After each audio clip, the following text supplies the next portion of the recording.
అనుదిన ఆహారము నేడు మాకు దయచేయము. ఇక్కడ యేసుక్రీస్తు ప్రభు నేర్పిస్తున్న అతి ప్రాముఖ్యమైన ప్రార్థన ఏమిటంటే, మా అనుదిన ఆహారము నేడు మాకు దయచేయము అని అంటున్నాడు. నేడు మాకు దయచేసే ఆహారం, రోజు అనుదినము మేము తీసుకునే ఆహారాన్ని మాకు అనుగ్రహించు అనే ప్రార్థన యేసుక్రీస్తు ప్రభు ఇక్కడ మనకు నేర్పిస్తూ ఉన్నాడు. ఇదే మత్తయి రాసిన సువార్తలో 6:8 మీరు మీ తండ్రిని అడగక మునిపే మీకు అక్కరగా ఉన్నవేవో ఆయనకు తెలియను అని అంటున్నాడు. మన అనుదినాహారమును నేడు మనకు దయచేయమని దేవుణ్ణి అడగక మునిపే మనకు అక్కరగా ఉన్నవేవో అవి దేవునికి తెలుసు అనే మాట మనం జ్ఞాపకం చేసుకోవాలి. సాధారణంగా ప్రార్థన అనగానే దేవుడు అడగమన్నాడు కదా అని ఎన్నో విషయాలు దేవుని సన్నిధిలో ప్రార్థిస్తాం. ఒక షాప్ దగ్గరకు వెళ్ళి ఈ వస్తువులు కావాలి అని ఒక లిస్ట్ ప్రిపేర్ చేసినట్టు మనకు కావలసిన అవసరతలన్నిటినీ దేవుని సన్నిధిలో అన్నిటినీ దేవుడు ఇప్పుడే చేయాలి అనే ఉద్దేశంతో ప్రార్థన చేస్తూ ఉంటాం. కానీ ఏది అవసరతో అదే దేవుడిస్తాడు. నేడు మనం తినే ఆహారం, దానిని దయచేయమని ప్రార్థన చేయమన్నాడు అంటే, నేడు అనగా ఇప్పుడు మనకు కావలసిన అవసరతని దేవుడు పరిగణలోనికి తీసుకుంటాడు అనేది మనం గుర్తించాలి. 7వ అధ్యాయంలో 7వ వచనం నుండి నేను చదువుతున్నాను. ప్రార్థన అనేది ఇక్కడ ఎలా చేయాలో తెలియచేస్తున్నాడు. 7వ అధ్యాయం మత్తయి రాసిన సువార్త 7వ వచనం నుండి, అడుగుడి మీకు ఇవ్వబడును, వెదకుడి మీకు దొరుకును, తట్టుడి మీకు తీయబడును, అడుగు ప్రతివాడును పొందును, వెదకువానికి దొరుకును, తట్టువానికి తీయబడును. 3 విధాలుగా ప్రార్థనను గురించి ఇక్కడ తెలియచేశాడు. మొట్టమొదటిది అడుగుట అంటే మన అనుదినాహారం, అంటే నేడు మనకు కావలసిన వాటి కొరకు మనం అడగాలి. 10 సంవత్సరాలు 20 సంవత్సరాల తర్వాత కావలసిన వాటి గురించి అని కాదు, నేడు మనకు కావలసిన వాటిని దేవుని సన్నిధిలో మనం అడగాలి. అంటే ఇప్పుడు కావలసిన అవసరత ఏది తప్పనిసరిగా మన జీవితంలో నెరవేర్చబడాలో అది అడగాలి. కానా విందులో యేసుక్రీస్తు ప్రభు శిష్యులతో పాటు ఆ వివాహంలో పాలుపంపులు పొందినప్పుడు మరియా యేసుక్రీస్తు ప్రభు దగ్గరకు వెళ్ళి, ద్రాక్షారసం అయిపోయినది కనుక ఇక్కడ ఈ ద్రాక్షారసాన్ని నువ్వు తయారు చేయాలి, నీవే అద్భుతం చేయాలి అని యేసుక్రీస్తు ప్రభు దగ్గరికి వెళ్ళి అడిగింది. పరిస్థితి ఎలాంటిది అంటే, మర్యాదపూర్వకంగా ఆహ్వానించడానికి ఇక్కడ మనం కాఫీ టీ ఇచ్చి ఒక వ్యక్తిని, ఇంటిలోనికి వచ్చిన వ్యక్తిని ఎలా ఆతిథ్యం ఇచ్చి గౌరవిస్తామో, అలాగే ఇశ్రాయేలు ప్రాంతంలో ద్రాక్షారసమును ఇచ్చి అతిథులను ఆహ్వానించే ఆచారం వారు కలిగి ఉన్నారు. అలాంటి సమయంలో విందు ప్రధాని కూడా వచ్చాడు, అనగా చీఫ్ గెస్ట్ కూడా ఆ వివాహానికి వచ్చాడు. కానీ దానికి ముందే ద్రాక్షారసం అయిపోయింది. అప్పటికప్పుడు ద్రాక్షారసాన్ని గానుగలో మరలా సిద్ధం చేసే అవకాశం లేదు, మరలా ద్రాక్షారసాన్ని అప్పటికప్పుడు సృష్టించే అవకాశం లేదు. ఇక దేవుడు ఒక్కడే ఆ పని చేయగలడు అనే ఉద్దేశంతో తన కుమారుడిగా ఉన్న యేసుక్రీస్తు ప్రభు దగ్గరకు వచ్చి, మరియా అన్నది ద్రాక్షారసం అయిపోయినది అని చెప్పింది. ఏది అవసరతో అది యేసుక్రీస్తు ప్రభు దగ్గరకు వచ్చి చెప్పింది. ఆ సమయంలో యేసుక్రీస్తు ప్రభు ఆ సమస్యను పరిష్కరించినట్టుగా యోహాను రాసిన సువార్త 2వ అధ్యాయంలో మనకు కనబడుతుంది. ఆ ద్రాక్షారసాన్ని ఎలా చేశాడో, అక్కడ ద్రాక్షారసం చేయకపోతే వివాహం అనేది ఆగిపోయే ప్రమాదం ఉంది. వచ్చిన అతిథులు అగౌరవంగా భావించి వారు వెనక్కి వెళ్ళిపోతే వివాహం ఆగిపోయే ప్రమాదం ఉంది. తప్పనిసరిగా అక్కడ ద్రాక్షారసం అవసరత అక్కడ ఉన్నది కనుక, ఆ అవసరత యొక్క తీవ్రత బట్టి అక్కడ ఉన్న వివాహం ఆగిపోయే పరిస్థితి ఉన్నది కనుక, ఆ ఘనమైన వివాహమునకు, దేవుని దృష్టిలో ఘనమైన వివాహముగా ఉన్న వివాహ వ్యవస్థకు కలంకం అంటకుండా అక్కడ ద్రాక్షారసాన్ని దేవుడు చేశాడు. ఏది అవసరతో అది దేవుణ్ణి మనం అడగాలి. యథార్థంగా నీకు ఏది అవసరతో మొట్టమొదటిగా దానిని దేవుని సన్నిధిలో నువ్వు అడగాలి.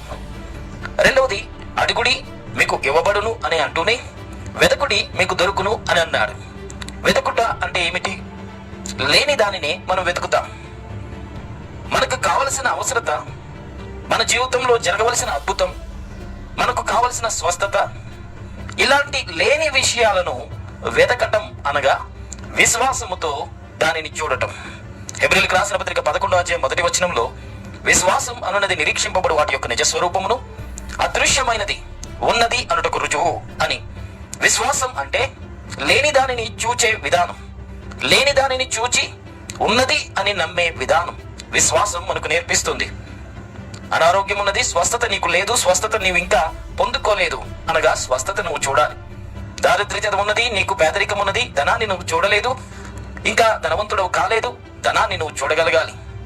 ఒక విజయాన్ని ఇంకా నువ్వు పొందుకోలేదు, ఎన్నిసార్లు నష్టాన్ని అనుభవించావు, విజయాన్ని నువ్వు చూడగలగాలి.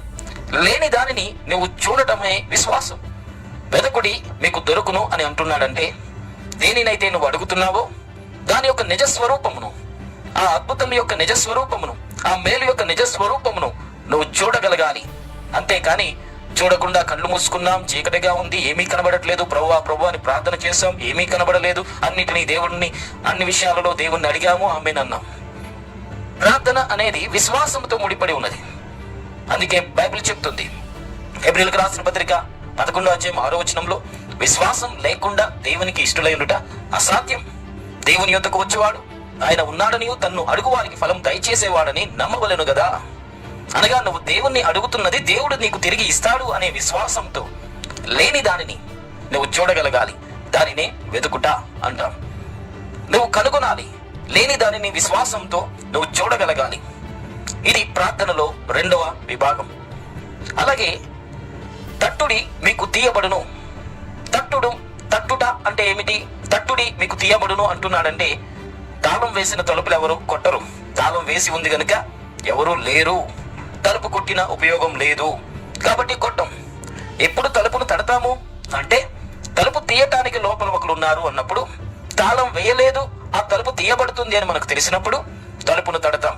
అదే రీతిగా మన ఆశీర్వాదాన్ని, లేని దానిని మనం చూసినప్పుడు, ఆ లేనిది మనం విశ్వాసంతో చూచి అది ముందుగానే దేవుడు మనకు అనుగ్రహించాడు అని ఆత్మ సంబంధమైన నేత్రాలతో విశ్వాసము ద్వారా దాన్ని చూచినట్లయితే తట్టుట అంటే ఆజ్ఞాపించుట.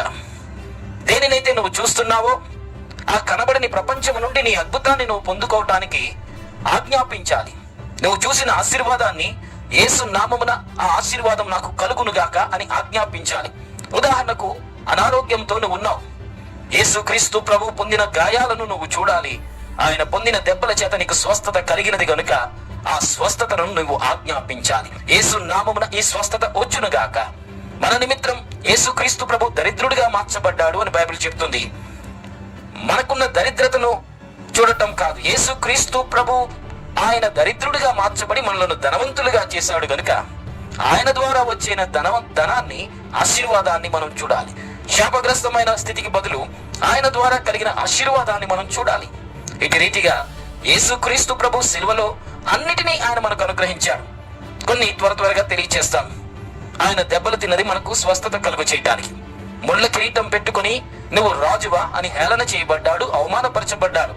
ఎందుకు అంటే ఆ అవమానకరమైన స్థితి నుండి మనకు విడుదల కలుగజేసి ఘనతను ఇవ్వటానికి.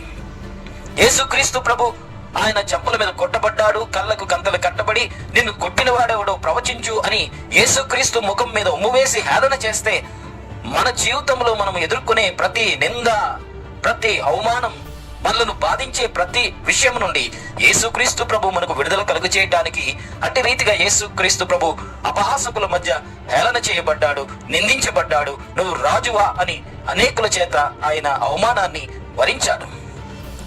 యేసుక్రీస్తు ప్రభు ఆయన సిలువలో 3 మేకుల చేత బంధించబడ్డాడు. అలా బంధించబడ్డాడు, కదలలేని స్థితిలో ఆయన ఉన్నాడు. అంటే ఈరోజు భూమి మీద బాధపడుతూ ఉన్న వ్యక్తి, చేతబడి చేత నేను బాధపడుతున్నాను, బంధకాల చేత నేను బాధపడుతున్నాను అనే ప్రతి వ్యక్తికి బంధకాలన్నిటి నుండి యేసుక్రీస్తు ప్రభు విడుదల కలుగజేశాడు. ఆయన బంధించబడ్డాడు. బంధించబడి బంధకాలు కలిగిన ప్రతి మానవునికి పాపమనే బంధకము నుండి, శాపమనే బంధకము నుండి, రోగమనే బంధకము నుండి, ప్రతి బంధకము నుండి, దురాత్మ శక్తుల చేత బంధించబడిన ప్రతి వ్యక్తికి యేసుక్రీస్తు ప్రభు బంధించబడి విడుదల కలుగజేశాడు. ఆయన 2 చేతులు చాపబడ్డాయి. ఆయన సిలువలో వేలాడుతూ ఉన్నాడు. యేసుక్రీస్తు ప్రభు బ్రతికున్నప్పుడు ఈ భూమి మీద ఒక మాట అన్నాడు, నక్కలకు బొయ్యలుంటాయి, ఆకాశ పక్షులకు గూళ్ళుంటాయి, మనుష్య కుమారుడు తలవాల్చుకోవడానికి చోటు లేదు అన్నాడు. ఆ స్థలం ఏంటో తెలుసా? ఆ స్థలం ఏంటో తెలుసా? 2 చేతులు ఆ సిలువలో చాపబడిన తరువాత తలవాల్చుకోవడానికి కూడా చోటు లేని, నెమ్మది లేని మరణాన్ని యేసుక్రీస్తు ప్రభు పొందుకున్నాడు. ఈరోజు సుఖముగా మనం నిద్రించడానికి, నెమ్మది కలిగి నిద్రించడానికి, ధైర్యం కలిగి జీవించడానికి, నెమ్మది లేని మరణాన్ని యేసుక్రీస్తు ప్రభు సెలవులో ఆయన పొందుకున్నాడు. అదే రీతిగా యేసుక్రీస్తు ప్రభు నా దేవా నన్ను నేల చెయ్యి విడనాడావు అని అన్న సందర్భంలో ఆయన తండ్రి చేతి నుండి తన చేతిని విడిచిపెట్టి ఆయన అనాథగా మార్చబడి అనాథలుగా ఉన్న మనలను తండ్రి చేతితో కలిపి వారసత్వాన్ని, దేవుని కుమారులుగా ఉండే వారసత్వాన్ని యేసుక్రీస్తు ప్రభు శిలువలో మనకు అనుగ్రహించాడు. రాను మీద వేలాడిన వాడు ఈ దేవుని దృష్టిలో శాపగ్రస్తుడు గనుక ఆయన శాపగ్రస్తుడిగా మార్చబడ్డాడు. ఆ శాపగ్రస్తుడిగా మార్చబడిన యేసు మనకు ఆశీర్వాదాన్ని ఇచ్చాడు. వస్త్రహీనుడిగా మార్చబడ్డాడు. మనకు ప్రతి ఒక్క అవమానాలన్నిటి నుండి ఆయన వస్త్రహీనుడిగా, దిగంబరుడిగా ఆయన మార్చబడి ఆత్మ సంబంధమైన మహిమా వస్త్రాన్ని మనకు అనుగ్రహించి దేవుని సన్నిధిలో ధైర్యం కలిగి తండ్రి అని ప్రార్థించే గొప్ప ధన్యత యేసుక్రీస్తు ప్రభు మనకు అనుగ్రహించాడు. ఇటు రీతిగా ఆయన కాచిన రక్తం బట్టి ఈరోజు మన మనస్సాక్షిని శుద్ధి చేసి, మన మనస్సాక్షిలో ఉన్న దోషారోపణ శుద్ధి చేసి, ఆయన రక్తం ద్వారా మనలను పవిత్రపరిచి, పరిశుద్ధపరిచి, నీతిమంతులుగా మార్చి, రక్షణ అనుగ్రహించి మనము దేవుని రాజ్యమునకు వారసులుగా మార్చబడటానికి ఆయన తన రక్తాన్ని కార్చాడు. ఆయన మరణించిన కారణంగా మనకు మరణ భయం అనేది లేకుండా మరణ భయం నుండి మనకు విడుదల కలుగజేశాడు. ఇటు రీతిగా యేసుక్రీస్తు ప్రభు అడగక మునుపే ప్రతి ఒక్క బాధ నుండి, సమస్య నుండి, ప్రతి విషయంలో ఆయన మనకు మేలు చేశాడు.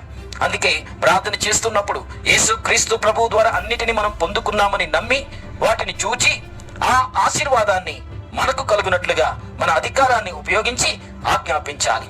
యేసు నామమున ఇలా జరుగునుగాక, యేసు నామమున ఇలా విజయం కలుగునుగాక, యేసు నామమున ఈ ఆటంకం తొలగునుగాక, యేసు నామమున ఈ అద్భుతం జరుగునుగాక, యేసు నామమున ఈ స్వస్థత వచ్చునుగాక మాట్లాడాలి. చీకటి అగాధ జలముల మీద దేవుడు ఎన్ని వేల సంవత్సరాలు ఉన్నాడో ఆయన మాట్లాడక మునుపు చీకటే, నిరాకారమే, శూన్యమే. కానీ వెలుగు కమ్మని ఎప్పుడైతే మాట్లాడాడో వెలుగు కలుగును గాక అని మాట్లాడగానే వెలుగు ప్రత్యక్షపరచబడింది. ఈరోజు మన జీవితంలో దేవునికి అన్నీ తెలుసు కదా, దేవుడు మన బాధలు తెలుసు కదా, కాదు. మన జీవితంలో మనకివ్వబడిన అధికారాన్ని ఉపయోగించడానికి, దేవుని సన్నిధిలో మనకివ్వబడిన ఆశీర్వాదాన్ని మనం అనుభవించడానికి ఎప్పుడైతే ప్రకటిస్తామో, ఎప్పుడైతే ఆజ్ఞాపిస్తామో, అలాగూ యేసుక్రీస్తు ప్రభువు ద్వారా మనకు కలిగిన ప్రతి ఆశీర్వాదమును మనం పొందుకుంటాం అనే విషయాన్ని మనం గుర్తించాలి. ఇటు రీతిగా మనకు కలిగిన అవసరత దేవుని సన్నిధిలో మనం అడగాలి. వాస్తవంగా నిజంగా ఎలా మనం ప్రార్థన చేయాలో మనకు తెలియదు, దేనిని అడగాలో మనకు తెలియదు. విశ్వాసుల యొక్క బలహీనత ఏమని బైబిల్ చెప్తుంది?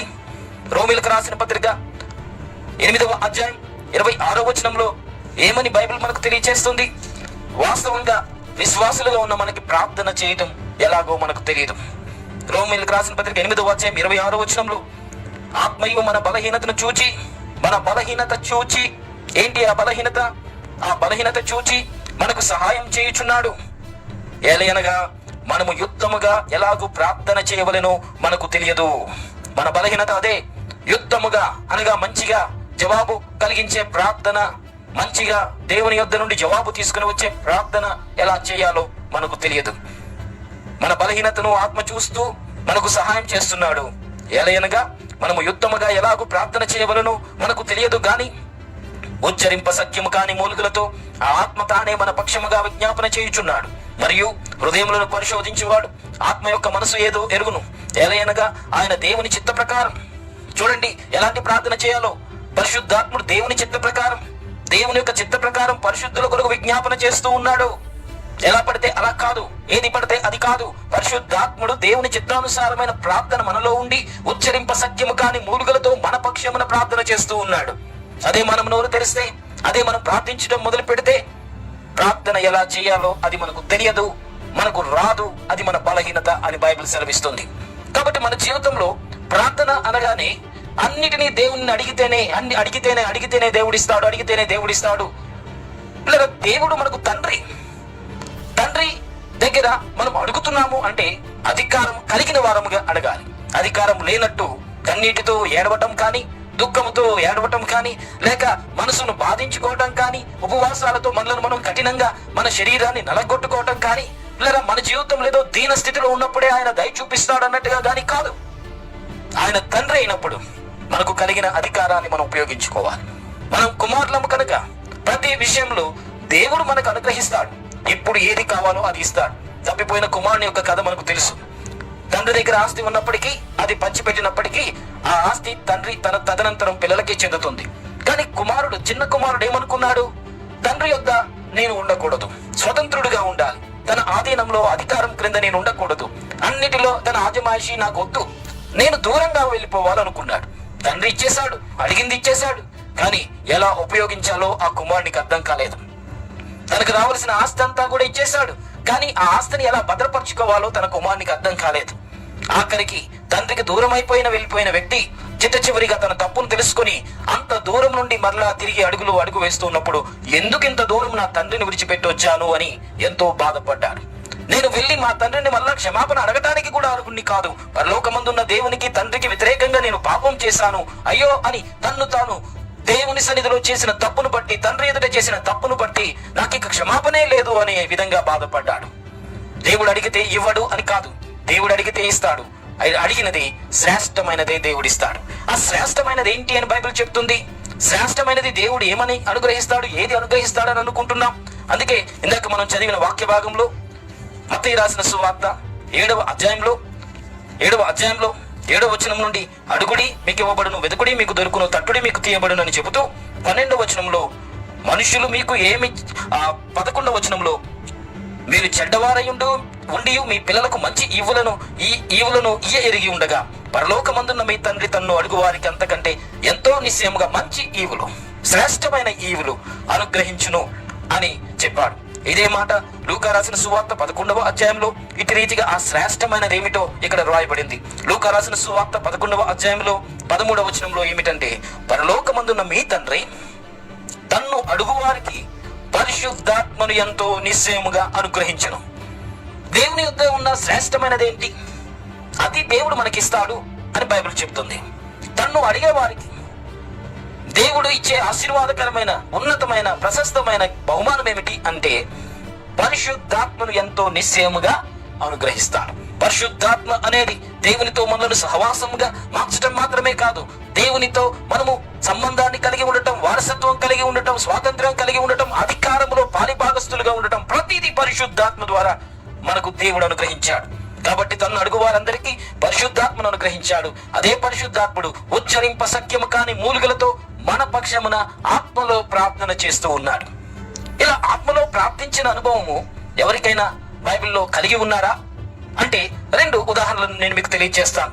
యోహన్ రాసిన సువార్తలో 11వ అధ్యాయంలో యేసుక్రీస్తు ప్రభు ఈ భూమి మీద ఉన్నప్పుడు లాజరు చనిపోయిన సందర్భంలో 33వ వచనం, యోహన్ రాసిన సువార్త 11వ అధ్యాయం 33వ వచనంలో మనం గమనిస్తే అక్కడ ఆమె అనగా ఆ ఇద్దరు సహోదరులు మరియా మార్త ఇద్దరు ఏడ్చుటయు, ఆమెతో కూడా వచ్చిన యూదులు ఏడ్చుటయు యేసు చూచి కలవరపడి ఆత్మలో మూలుగుచ్చు అని వ్రాయబడింది. ఆత్మలో మూలుగుచ్చు అని అంటున్నాడంటే ఉచ్చరింప సఖ్యము కాని మూలుగలతో పరిశుద్ధాత్మ ద్వారా యేసుక్రీస్తు అక్కడ ప్రార్థన చేస్తూ ఉన్నాడు, ఆత్మలో ప్రార్థన చేస్తూ ఉన్నాడు. 2వ ఉదాహరణ, ఆత్మలో ప్రార్థన చేసిన అనుభవము కొరింథీయులకు రాసిన మొదటి పత్రిక 14వ అధ్యాయంలో 15వ వచనం నుండి నేను చదువుతున్నాను. ఆత్మతో ప్రార్థన చేతును, మనసుతో ప్రార్థన చేతును, ఆత్మతో పాడుదును, మనసుతో పాడుదును అని పౌలు అంటున్నాడు. అంటే ఇక్కడ మనం గమనించాలి, ఆత్మతో ప్రార్థన చేసే విధానాన్ని పౌలు కలిగి ఉన్నాడు, యేసుక్రీస్తు కలిగి ఉన్నాడు. ఆత్మతో ప్రార్థించే అనుభవం మనం కలిగి ఉండాలి. మనసుతో మనం ప్రార్థించే అనుభవం మనకు ఆల్రెడీ అది కలిగి ఉన్నాం. సమస్యను చూసి, దాని తీవ్రత చూసి, అది దేవుడు అద్భుతం చేయకపోతే ఎలాంటి పరిణామాలు ఎదురవుతాయో అని ఎంతగానో భయపడుతూ దేవుని సన్నిధిలో రకరకాలుగా ప్రార్థిస్తున్నాం మనసును బట్టి. అయితే దానికి మించిన ప్రార్థన ఆత్మతో ప్రార్థన. ఆ ఆత్మతో చేసే ప్రార్థనలు ఉచ్చరింప సఖ్యము కాని మూలికలతో పరిశుద్ధాత్మ మన పక్షమున విజ్ఞాపన చేయటం మొదలు పెడితే దేవుని యొక్క చిత్తానుసారమైన ప్రార్థన మన నోటి నుండి మనం చేయగలుగుతాం. అప్పుడు అద్భుతాలను మన జీవితంలో మనం అనుభవించగలుగుతాం. మత్తయి రాసిన సువార్త 6వ అధ్యాయంలో 11వ వచనంలో మా అనుదిన ఆహారము నేడు మాకు దయచేయము అని అంటున్నాడంటే అక్కర కలిగినవి, అవసరత కలిగినవి మనం ప్రార్థించడం అనేది పరిశుద్ధాత్మ ద్వారా ఎరిగిన వారముగా, పరిశుద్ధాత్మ ప్రేరణ ద్వారా ప్రార్థించే అనుభవం మనకు కావాలి. ఇదే మత్తయి రాసిన సువార్త 6వ అధ్యాయంలో 25వ వచనంలో యేసుక్రీస్తు ప్రభు ఇటు రీతిగా అన్నాడు, ఏమి తిందుమో ఏమి త్రాగుదుమో అని మీ ప్రాణమును గూర్చి అయినను, ఏమి ధరించుకుందుమో అని మీ దేహమును గూర్చి అయినను చింతింపకుడి అంటున్నాడు.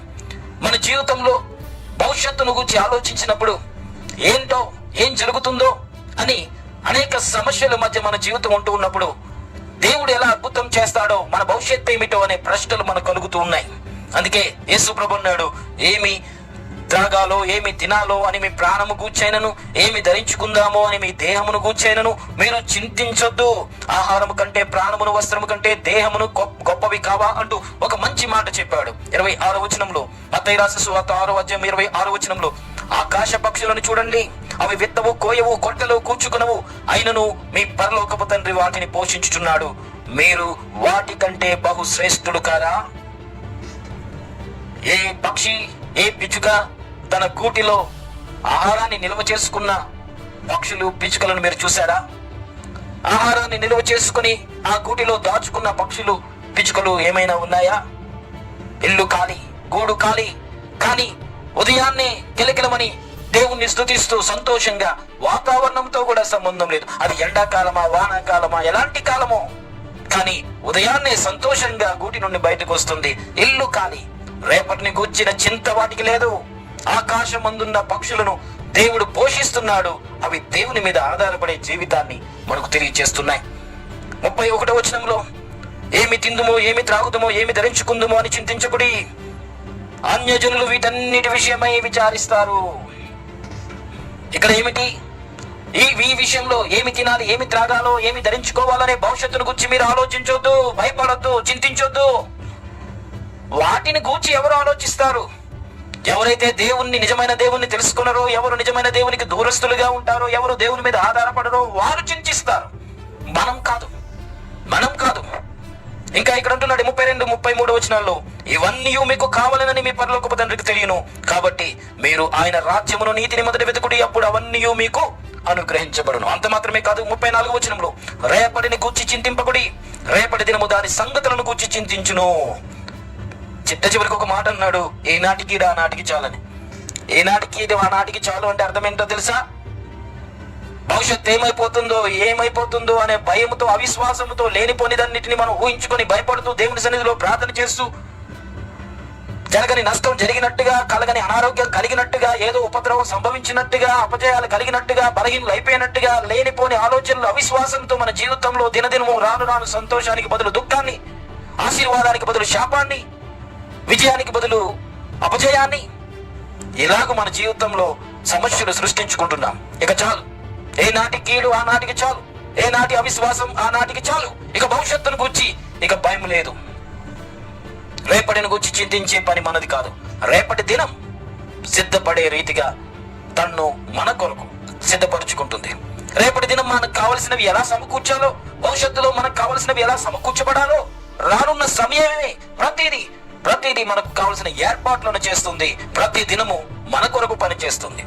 కాబట్టి ప్రతిదీ దేవుని సన్నిధిలో మనం అడుగుతున్నప్పుడు, మనం దేవుని సన్నిధిలో ప్రార్థించే ప్రతి విషయం కూడా ఇప్పుడు ఏది అవసరమో, మా అనుదినాహారము అంటే ఇప్పుడు నేడు మనకు కావలసినది దేవుని సన్నిధిలో అడుగుతాం బట్టి మనకు కావలసిన అవసరత, ఇప్పుడు కావలసిన అవసరత ఖచ్చితంగా దేవుడు ఇప్పుడు చేస్తాడు, దేవుడు అద్భుతం చేస్తాడు అనే విశ్వాసముతో దేవుని మీద ఆధారపడే ప్రార్థన ఇక్కడ మనకు నేర్పిస్తూ ఉన్నాడు.